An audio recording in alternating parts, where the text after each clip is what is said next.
What words would you use to describe a person who restores sight to the blind? Miracle worker is the best term I can think of to accurately describe Dr. Barb Connor.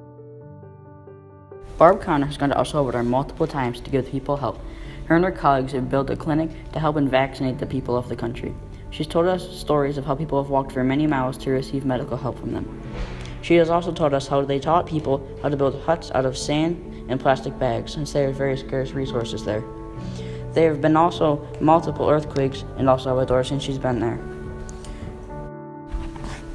Dr. Connor has performed medical surgeries and provided emergency relief in multiple impoverished countries, including El Salvador and South Sudan. While in South Sudan, she treated many injuries. Some of the injuries she treated were very severe and sometimes fatal. You get used to the presence of guns. I've not seen the guns be used, but I have treated, like you asked, what kind of injuries? I've treated gunshot wounds. And the explosive, the grenades that are left on the ground that people pick up, like landmines that explode. She treated gunshot wounds and deadly diseases like malaria. The necessity of her treatment was the result of an ongoing war in South Sudan, making it a very dangerous place to be.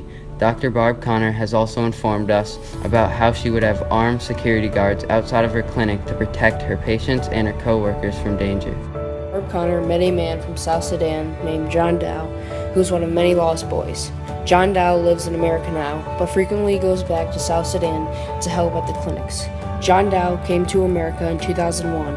He walked for 3 months to an Ethiopian refugee camp and stayed there for 4 years. He then left Ethiopia because war broke out, so he arrived in Kenya, where he attended school for the first time.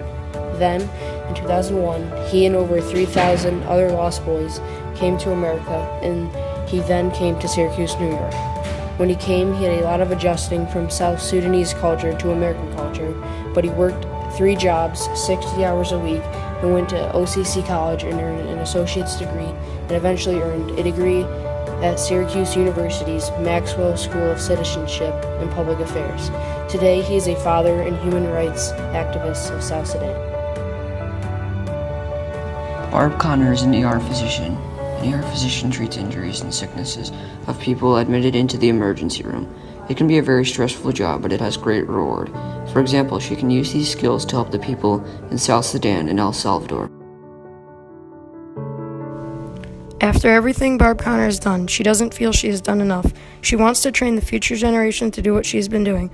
She went through a divorce, and going to other countries is a way of healing for her. It makes her feel a lot better about her situation. For example, a quote that she said, "When it's too hot, I just say it's not El Salvador." She compares her life in the U.S. to lives in El Salvador and how lucky she is to live in the U.S.